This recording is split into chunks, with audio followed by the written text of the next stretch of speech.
বিনা কিছু না, কৃষ্ণ নাম। আর আমার ঠিক আগে যে লীলাটি হলো সেটি হলো ভগবান শ্রীকৃষ্ণের রাসলীলা।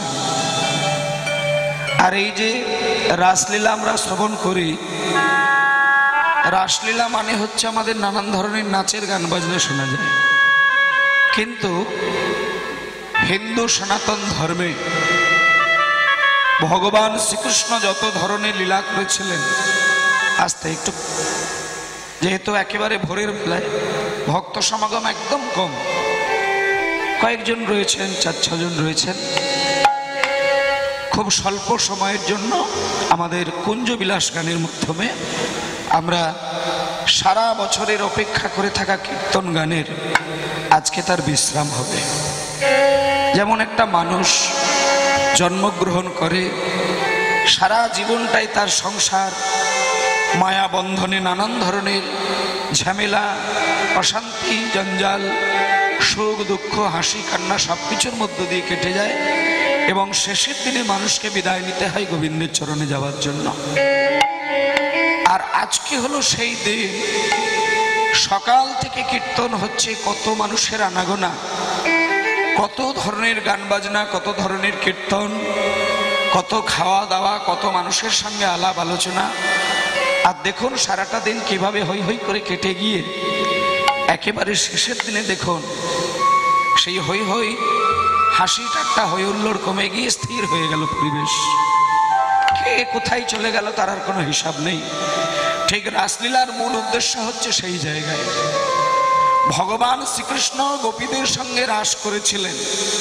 একটুখানি তত্ত্বগুলো বুঝতে হবে। কৃষ্ণ যতগুলো লীলা করেছিলেন সব থেকে বিরহের লীলা হচ্ছে রাসলীলা।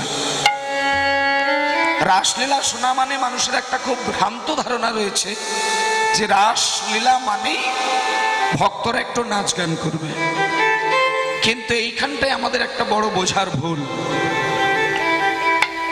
আদিকাল থেকে নিয়ম চলে এসেছে রাস মানেই নাচ গান হবে, নায়ক নায়িকার ড্যান্স হবে। কিন্তু গৌর সুন্দর যে কীর্তন গানটা আনলেন বাংলায়, বৃন্দাবনে কৃষ্ণ গোপীদের সঙ্গে কিভাবে লীলা করেছিলেন, সেইখানে লীলা রসের আসল ভাবতত্ত্ব কি, সেটা যদি কোনো মানুষ উপলব্ধি করতে পারে তাহলে নাচ গান তো অনেক দূরের বিষয়। একটা মানুষ রাস শ্রবণ করতে করতে গিয়ে মূর্ছা হয়ে জ্ঞান হারিয়ে ফেলবে। এই যে যেমন আমার আগে রাসলীলা পরিবেশন করলেন, দেখবেন একটা গানের মধ্যে নিশ্চয়ই হয়েছিল শারদ চন্দ্র পবন মন্দ, বিপিনে ভরল কুসুম গন্ধ। তারপরে মুরলীর গান পঞ্চম তান, কুলবতী চিত চরণী। এই যে মুরলীর গান, মুরলীর গান পঞ্চম তান। পঞ্চম তানটা কি? এখানে যারা যারা দীক্ষিত ব্যক্তি আছে তারা একবার হাত তুলুন, যারা দীক্ষা নিয়েছেন, দীক্ষা গ্রহণ করেছেন যারা, বেশ ঠিক আছে, জয় গুরু। আস্তে মায়েরা, তাহলে কৃষ্ণ মন্ত্রে দীক্ষিত ব্যক্তি যারা রয়েছেন এইখানে, তাদেরকে আমি বলছি, কৃষ্ণ মন্ত্রে দীক্ষিত যখনই হয়ে গেলেন, আপনার মন্ত্রের মধ্যে দেখবেন পঞ্চাক্ষরীয় বীজ মন্ত্র কিন্তু রয়েছে। সেই পঞ্চাক্ষরীয় বীজ মন্ত্রটা হচ্ছে ক, তার সঙ্গে ল, কয়ে লয়ে দীর্ঘি চন্দ্রবিন্দু অনুসার। তাহলে এই যে ক, ল, দীর্ঘি, চন্দ্রবিন্দু অনুসার, এই যে পঞ্চাক্ষরীয় বীজ মন্ত্র, 5টা বর্ণের মিলিত একটি বর্ণ, এটা তৈরি হয়েছিল কবে? এই ভগবান যেদিন রাস প্রকাশ করবেন, যেদিন কৃষ্ণ বাঁশিটা বদনে ধরল, সেইখান থেকে ওই যে গানটা রাসলীলায় গায় না, যে মুরলীর গান পঞ্চম তান, কুলবতী চিত চরণী। এই পঞ্চম তানটাই হচ্ছে ভগবান কৃষ্ণের নাভি থেকে যে পঞ্চাক্ষরীয় শক্তি, সেটা প্রকাশ পেয়েছিল এই পৃথিবীর মাটিতে। আর সেই মন্ত্রটি এখানে যারা যারা কৃষ্ণ মন্ত্রে দীক্ষিত রয়েছেন তারা সবাই মিলে পেয়েছেন। তাই আজকের এই মুহূর্তটা প্রচন্ড বিরহের মুহূর্ত। কারণ কুঞ্জবিলাস গানের মূল অর্থ হলো সারাদিন সারা রাত্রির ধরে কীর্তন গান হবার পরে কুঞ্জবিলাস গানের মাধ্যম দিয়ে সারা বছরের অপেক্ষা করে থাকা যে কীর্তন সুধামৃত, তার বিশ্রামের সময় কুঞ্জবিলাস গানের মধ্য দিয়ে সমাপ্ত হবে আজকের অনুষ্ঠান, কীর্তন অনুষ্ঠান। এইবার আবার মনে করুন 1 বছর পরে কীর্তন হবে এই মাটিতে, আর এই 1 বছরের মধ্যে কে কখন কোথায় যে থাকবে সেটা কিন্তু কেউ বলতে পারবে না। আজকে যাদেরকে আমি চোখের সামনে দেখছি, আগামী বছর তারা নাও থাকতে পারে। আবার আপনারা হয়তো রয়ে যাবেন, আমরা কীর্তন গাইছি, আমরাও নাও থাকতে পারি। গোবিন্দ কাকে করুণা করে তার চরণের দাসী করে টানবে সেটা কেউ বলতে পারে না। আমরা জন্মের সময় কাউকে দেখি বা না দেখি, একজনকে কিন্তু প্রতিনিয়তই দেখতে পাই। সকালবেলায় কি সুন্দর করে আমাদের মুখের সামনে দাঁড়িয়ে পড়ে, আর তার বদনটা দেখার মাধ্যম দিয়ে আমাদের ঘুম চলে যায়। আর সে যতক্ষণ আমাদের কাছে থাকে ততক্ষণ আমরা জেগে থাকলাম, সে যখনই আবার চলে যায় আবার আমরা ঘুমিয়ে পড়ি। তিনি কে? তিনি হলেন সূর্য দেবতা। সূর্যের আরাধনা সকলের করার দরকার। তাই মায়েরা সকালবেলায় পূর্ব দিকে কি সুন্দর দেখবেন গোল হয়ে সোনার মতন সূর্য দেখা দিচ্ছে। সূর্য যখন পূর্ব দিকে ওঠে মানুষের ঘুমটা চলে যায়। কেন না? সূর্য আমাদের দিন করে দিল, আলো দিয়ে দিল। আর আলো শব্দের অর্থ হলো যেখানে আলো থাকবে না সেখানে সত্য থাকবে না, যেখানে আলো নেই সেখানে জ্ঞান নেই, যেখানে আলো নেই সেখানে ভক্তি নেই, যেখানে আলো নেই সেখানে ন্যায় বিচার থাকবে না। ভালো করে এই জায়গাটা ধ্যান দিয়ে শুনবেন। সূর্যের প্রভাতে যখন সূর্য আমাদের আলো ছিটিয়ে দেয়, আমরা তখন বিছানা থেকে উঠে পড়ি, সূর্যের ওই আলোটাকে কাজে লাগিয়ে সারাদিন সংসারের কর্মে নিজেকে ব্যস্ত করে তুলি। সেই পশ্চিম দিকে সূর্য যখন আবার ঢলে যায়, আবার আমরা ঘুমিয়ে পড়ি। কিন্তু মায়েরা, একটা জিনিসকে আপনারা কোনো দিন খেয়াল করে দেখেছেন? সকালবেলা সূর্য উঠলো, সারাদিন আলো দিল, আবার পশ্চিম দিকে সে লুকিয়ে পড়ল। এই প্রত্যেক দিন সূর্য আমাদের জীবনে যে দেখা দিচ্ছে আর চলে যাচ্ছে, আমরা কি কোনোদিন হিসাব করেছি যে সূর্য দেবতা এক একটা দিন করে আসছে আর চলে যাচ্ছে, আসছে চলে যাচ্ছে? এই যে আসছে আর চলে যাচ্ছে, যাবার সময় আমাদের কাছ থেকে কি কেড়ে নিয়ে চলে যাচ্ছে, এটা যদি কেউ ধ্যান দিয়ে ভেবে চিন্তা করে তাহলে তার রাসলীলায় নাচ হবে না, রাস লক্ষ্য করতে করতে সে পাগল হয়ে যাবে। রাসে মানুষ কেন নাচবে? বাড়িতে তো ভাগবত আপনাদের অনেকেরই আছে। ভাগবতের দশম স্কন্ধটা একবার খুলবেন, সেইখানে 29 থেকে 33 অধ্যায়, যতগুলি অধ্যায় আপনি পাবেন, প্রত্যেকটি অধ্যায় ভালো করে চোখ বুলিয়ে দেখবেন। কোথাও নায়ক নায়িকার ড্যান্স কিন্তু বিবরণ দেওয়া হয়নি। রাসের মধ্যে যা ভাবতত্ত্ব দেখা যায়, মানুষ যদি রাসের রসে একবার মন দেয় সে পাগল হয়ে যাবে, কেঁদে কেঁদে মাথা ঠুকবে রাস্তায়। সেই রাসের দিন সূর্য দেবতা প্রত্যেকটি দিন আমাদের দেখা দেয়। আর যাবার সময় আপনি চিন্তা করতে পারলেন না, আপনার জন্মের সময় ভগবান আপনাকে একটা জীবনের ডায়েরি দিয়ে দিয়েছিল। কতগুলো দিনের জন্য আপনি এসেছেন মায়ার সংসারে, সেই ততগুলি দিনের ডায়েরি দিয়েছেন আপনাকে। আর সূর্য দেবতা প্রত্যেকটা দিন পশ্চিম দিকে যখন চলে যায়, আপনার জীবন বেলার ডায়েরি থেকে একটা করে দিনের পাতা কিন্তু সে কেড়ে নিয়ে চলে যায়। আর যখন আপনার একটি করে দিনের পাতা কাটতে কাটতে ডায়েরির প্রত্যেকটি দিনের পাতা তিনি সব শেষ করে দেবেন, এইবার আপনি বলুন আপনি কোথায় থাকবেন? আপনার থাকার জায়গাটা তখন কোথায়? আপনি সারা জীবন রোজগার করে একটা বিরাট বাড়ি বানিয়েছেন, ওই বাড়িতে আপনার আপনজন থাকতে দেবে না, উঠানের মধ্যে শুইয়ে দেবে। যে নাতি নাতনিকে আপনি দুদিন না দেখলে আপনার বুকটা দুলে উঠত, সেই নাতি নাতনি তখন আপনার চরণ ধরে কাঁদবে। যে মনের মানুষটাকে আপনি দেখতে না পেলে আপনার চোখে জল আসতো, সেই মনের মানুষ আপনার বুকে মাথা রেখে দিয়ে চোখের জলে বুকটা ভাসাবে, কিন্তু আপনি ভেবে দেখবেন আপনার প্রিয়জনের চোখের জলে সেদিন আপনার হৃদয় কিন্তু এক বিন্দু গলবে না। আর যে নাতি নাতনিগুলো আপনি না দেখলে কেঁদে উঠতেন, সেই নাতি নাতনি আপনার চরণ ধরে টানবে, চিতার উপরে শুইয়ে দিতে চাইবে না, তবুও কিন্তু কারোর টানায় আপনার চরণ কিন্তু দুলবে না। কেন না? মায়ার জগৎ আপনার শেষ। কৃষ্ণ ভজিবার তরে সংসারে আইনু, মিছে মায়ায় বদ্ধ হয়ে আমরা বৃক্ষ সম হই না। এই জন্যে মাগো, এটা কিন্তু দুর্লভ জীবন। আপনি এই মুহূর্তে ভোরের বেলা কীর্তন শুনতে বসেছেন, কিন্তু আগামী কালকে যদি কীর্তন হয় আপনি যে আবার এইখানে বসতে পারবেন এই গ্যারেন্টি কিন্তু আপনি দিতে পারবেন না। কেউ 100 বছরে মরে যায়, কেউ দেখবেন 50 বছরেই মারা যায়, কেউ 20 বছরে মরে। এমনও মানুষকে দেখা যায় মায়ের গর্ভে তারা আসে, গর্ভ থেকেই তাদের বিদায় নিতে হয়।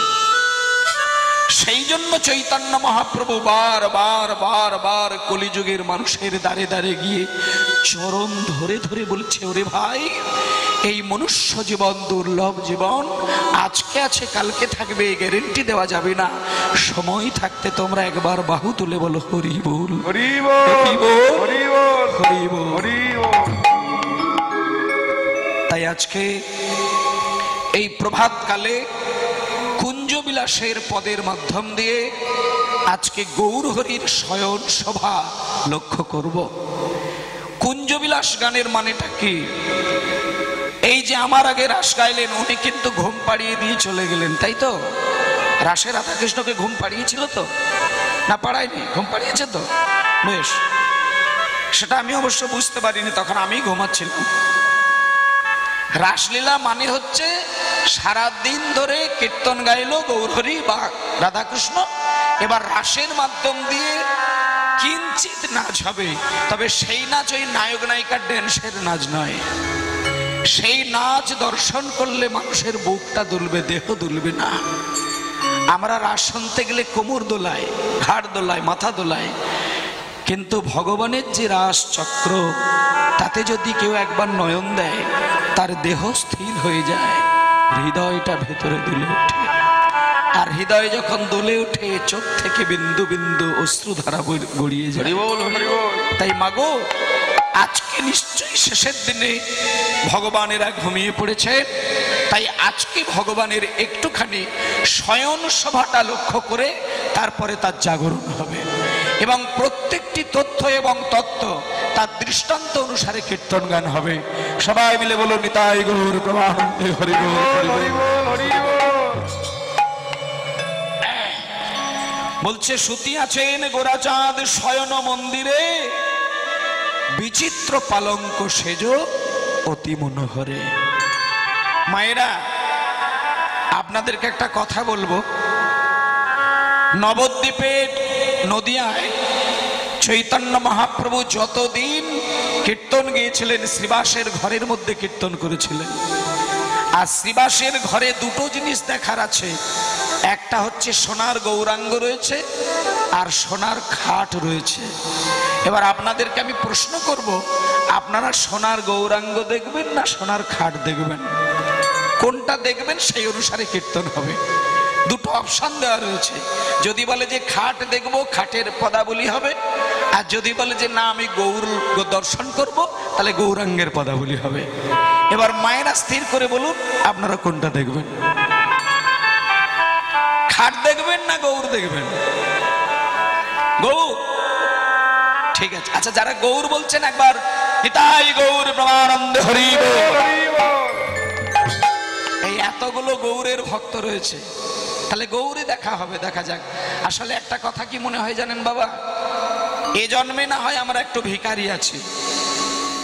সেই টিভিতে আপনারা দেখেছেন কি, যখন ওই যুদ্ধ হয়েছিল, সেই সাদ্দাম হোসেনের সোনার চেয়ারগুলো সব বাইরে ছুঁড়ে ছুঁড়ে ফেলে দিচ্ছে।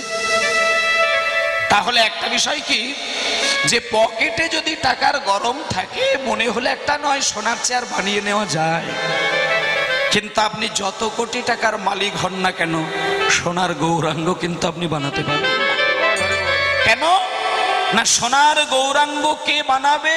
যে গৌরকে দেখেনি সে গৌর বানাবে কেমন করে? সোনার খাট বানানো যায়, সোনার চেয়ার বানানো যায়, কিন্তু সোনার গৌর বানানো যায় না।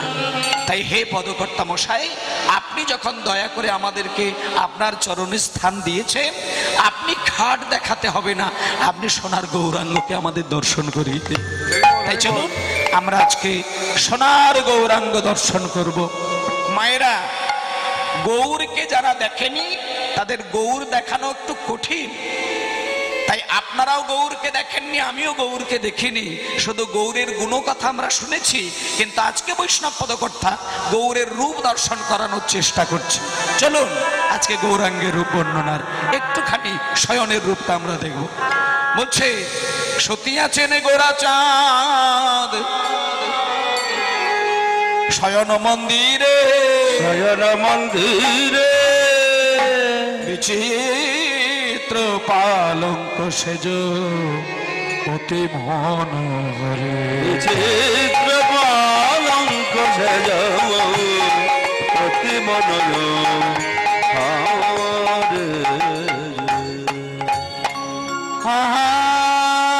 বিচিত্র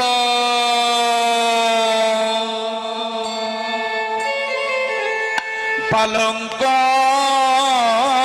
সেজ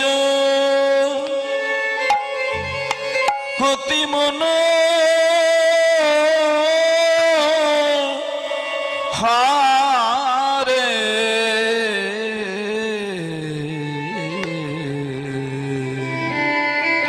এই দেখুন বাবা, এবার সতী আছে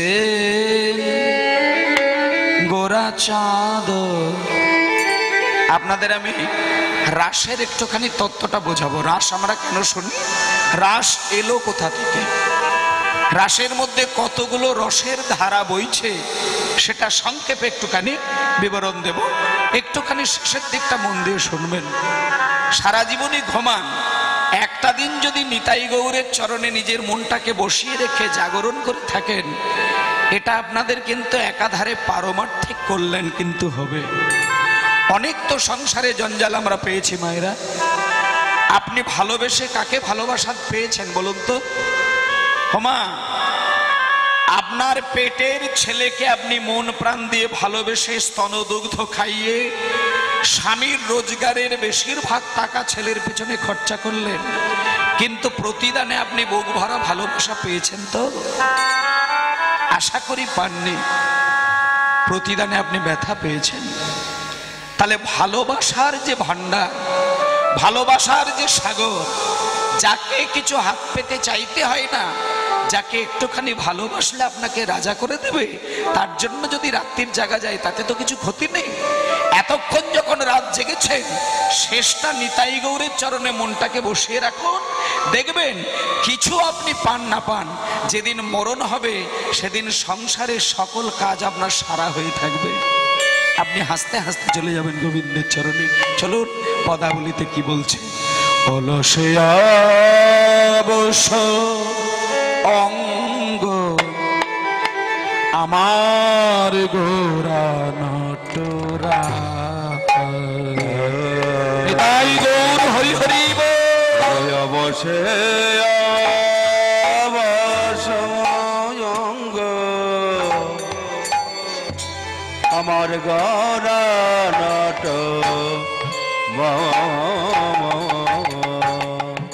অলসে অবশ অঙ্গ।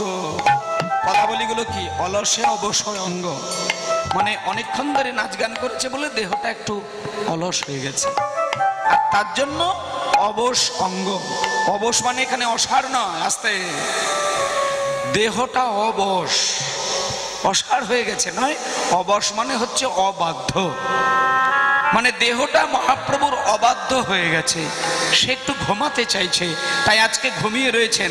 দেখতে কেমন লেগেছে? অলসে অবশ অঙ্গ আমার গোরা নটরা অবশ্যে অবশ্যে অঙ্গ অলসে আমার গড়া নটরা অলসে অবশ্যই অঙ্গ আমার গড়া নটরা অবশ্যে অলসয় অঙ্গ আমার গড়া নটরা অলসে অলদন্ত শেষ অলসে নাকি অলবস্য না মধ্যাহ্নস্য এসব এত শয়ের ছড়াছড়ি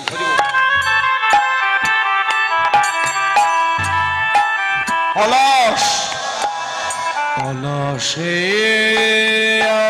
অবশ্যই আমার গোরা নটরা অলসে হয়েছে হয়েছে আমার গড়া নটরা আর কি কহব সেনা শোভা কহনে না যায় আর কি কহব হরি হরি ধাবা কহন না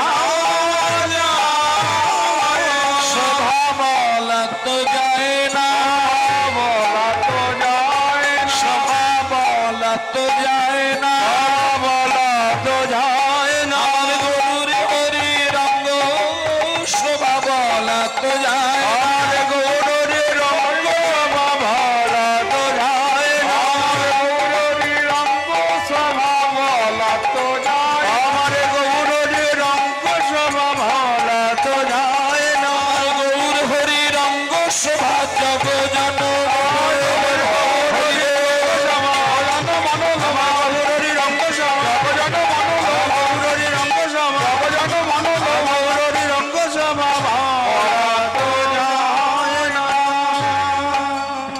কি কহব সেনা শোভা কহনে না যায় গো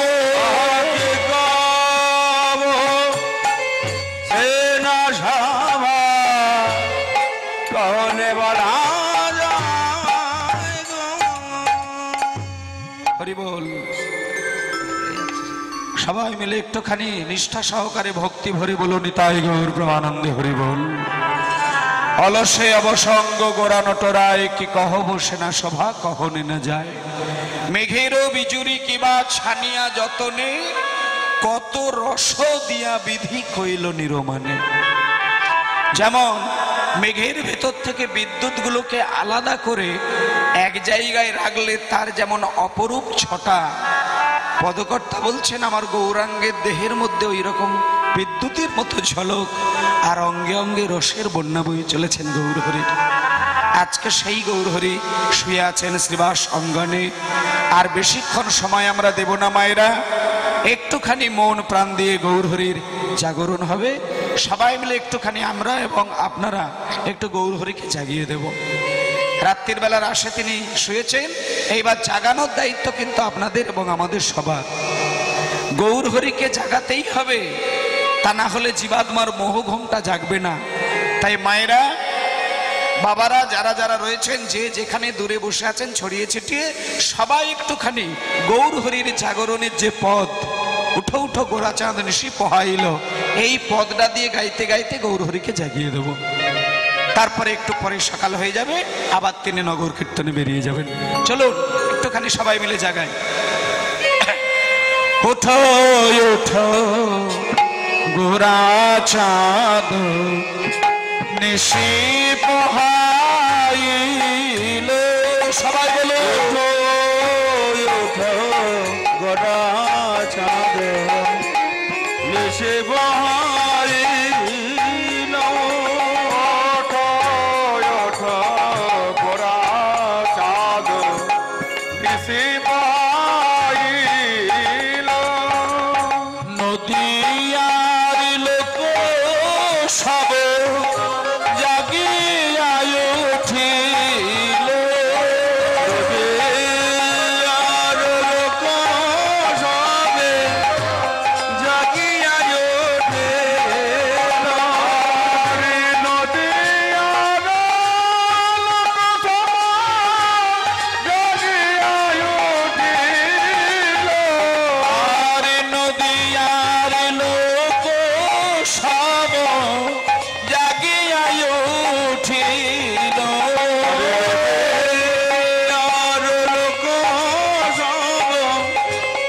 জাগিয়া ওঠে ওঠো ওঠো গোরা চাঁদ নিশি পাইল ওঠো ওঠো গোরা চাঁদ নিশি পাইল এবার উঠিয়া সে গোরা চাঁদ বসিলে না সনে উঠিয়াছেন গোরা চাঁদ বসিলে না সনে আর সুভাষিত জলে পেলে মুখ পোখালানে সুবাসিত জলে কইলেন মুখ পকালানে আরে সুবাসিত জলে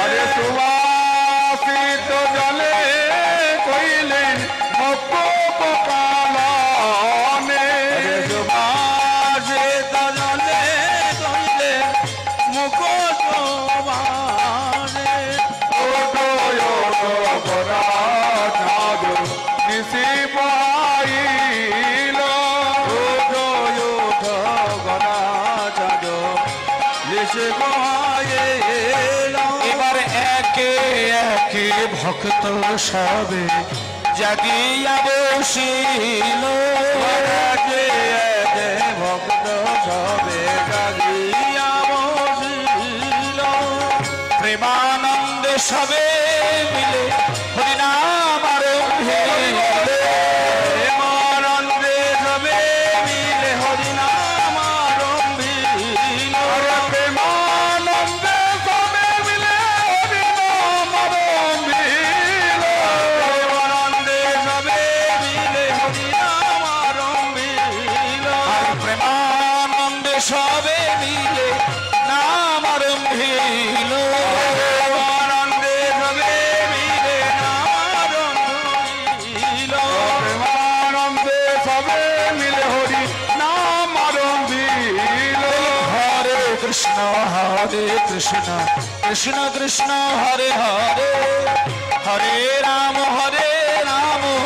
রাম রাম হরে হরে হরে কৃষ্ণ কৃষ্ণ কৃষ্ণ হরে হরে হরে রাম রাম রাম হরে হরে হরে কৃষ্ণ কৃষ্ণ কৃষ্ণ হরে হরে হরে রাম রাম রাম হরে হরে হরে কৃষ্ণ কৃষ্ণ কৃষ্ণ হরে হরে হরে রাম রাম রাম হরে হরে নিতাই গৌর প্রমানন্দে হরি বল হরি বল হরি বল হরি বল অতি সংক্ষিপ্ত আকারে নিত্যানন্দ আর গৌরচন্দ্র দুইজনের আমরা শয়ন সভা লক্ষ্য করার পরে আমরা নিতাই গৌরের একটু জাগরণ গান আমরা গেয়ে নিলাম।